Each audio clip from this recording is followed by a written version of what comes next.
Hey guys, James here, and today I'm going to be dissecting the Enliven project. So the Enliven project produced an infographic and a report which claimed that for every 1,000 rapists there are only 2 people who are falsely accused, and I'm going to picture their infographic here, and there will be links to the original article down below as well. Now, in short, this image and the associated report uses some of the most deliberately dishonest statistical manipulation that I have ever seen. Running over the points briefly, it assumes that all women tell the truth unless proven otherwise, and that all men who are accused are guilty unless proven otherwise.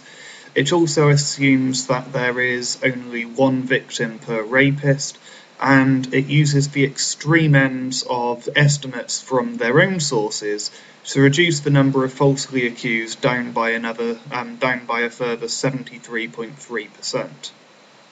Now, this image has been reblogged nearly 100,000 times on Tumblr alone, so to claim that radical feminism and the lies which they put out don't have a wide-reaching influence is absurd. Now, unfortunately, it seems that even the moderate feminists are gullible enough to believe this bullshit, and I found this through Laci Green's Tumblr. Now, I used to like her. I found her material to be pretty basic, but it was basically putting out a pretty positive message. She used to be able to separate her feminism from her sex positivity, but now it's patriarchy this and rape culture that, and she's letting herself get influenced by people like Anita Sarkeesian way too much. As far as I'm concerned, this is the last straw for her. Clearly she cares more about looking at pretty pictures than critical thinking or intellectual honesty. Anyway, let's get on with tearing this report apart.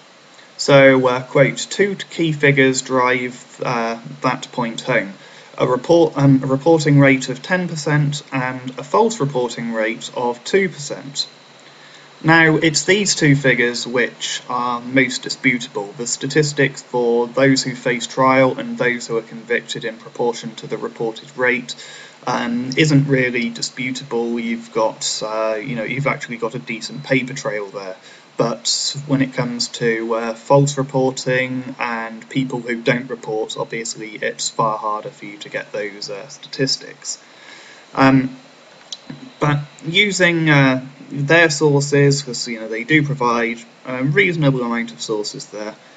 Of the 1,000 rates, we applied a 10% reporting rate. So their first source says estimates of research suggest that between 75 and 95% of rape crimes are never reported to the police, and their other source says that there was a 27% reporting rate in 2011 and a 49% reporting rate in 2010.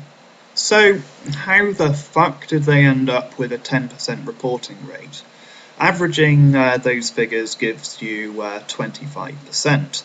You can't just go with the lowest end of the estimates to try and prove your point. You should really be going with the average there. So that gives you 25% rather than 10%, which means they've overestimated by 250% there.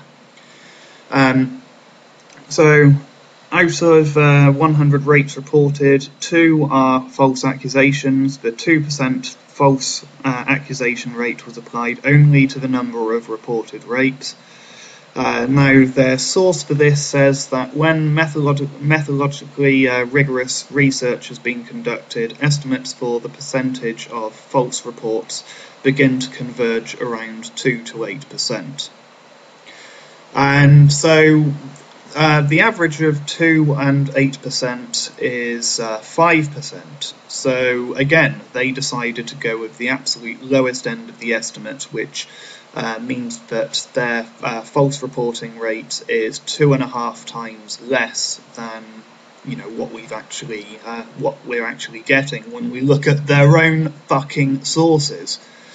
So just using the averages from their own figures, we end up with an image like this. But of course it gets even worse for them. The average number of victims per rapist is 7, according to musc.edu. I'll leave a link to that source below. So the image is of course supposed to show the number of rapists, not the number of victims. So let's factor that in as well. I'm also going to put the falsely accused inside the set of those reported, since that's where they're supposed to be. This image gives the impression that all reported rapes are legitimate, even though the report itself explicitly states that they only include false accusations where they're reported.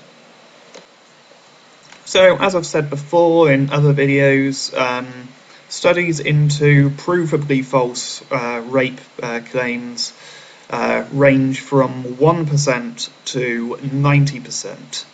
Now, some MRAs use 41% as their figure. Now, perhaps they're right, but I have not looked at that study in sufficient detail yet. So I have no reason to assume that it's more valid than all of the other ones.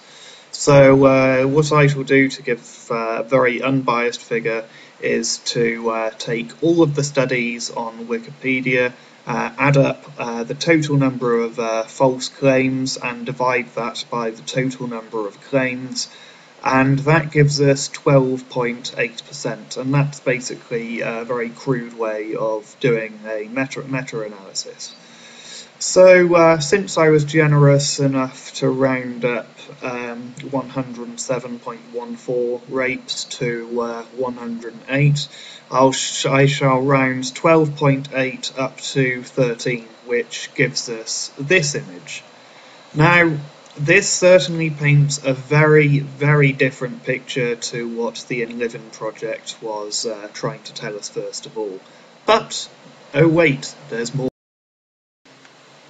So not only does their data exaggerate what's going on by a factor of 60, they also made the figures on the left of the image far larger than the figures on the right of the image, meaning that the proportion of unreported rapists who are unreported looks even bigger than it otherwise would have. At its most extreme end, they've exaggerated the figures by 47%. Now this, if nothing else, should show you just how little Enliven care about representing the truth. Now, the other thing is that they only look at cases reported to the police and ignore the majority of cases where false accusations are used to socially ostracize people. These cases also have a catastrophic effect on a person's livelihood. If I was to include these cases, I dread to think how far you'd have to scroll down to reach the end of the falsely accused.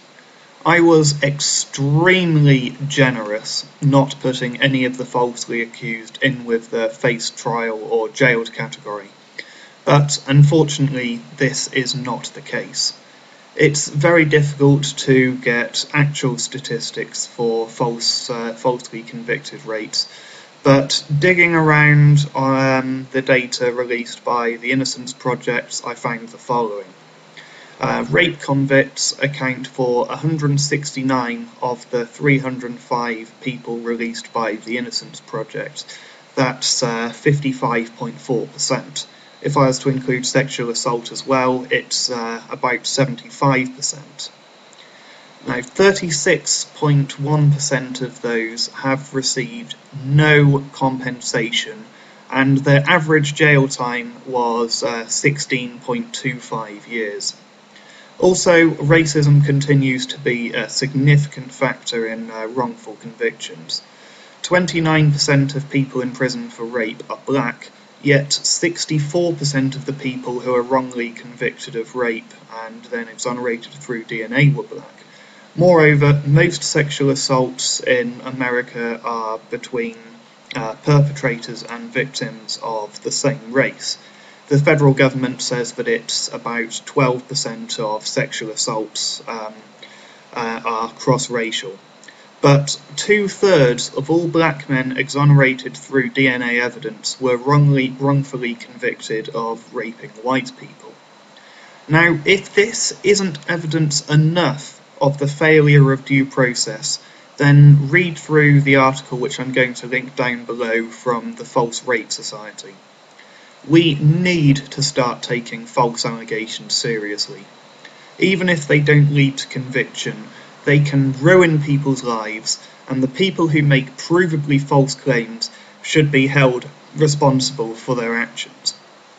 People like Laci, who perpetuate the myth that false allegations are near non-existent, are just as bad as the likes of Todd Akin, who claim legitimate rape almost never happens. Finally, I urge everybody who hasn't already to listen to Stephanie Nicholas's video of stories from the falsely accused.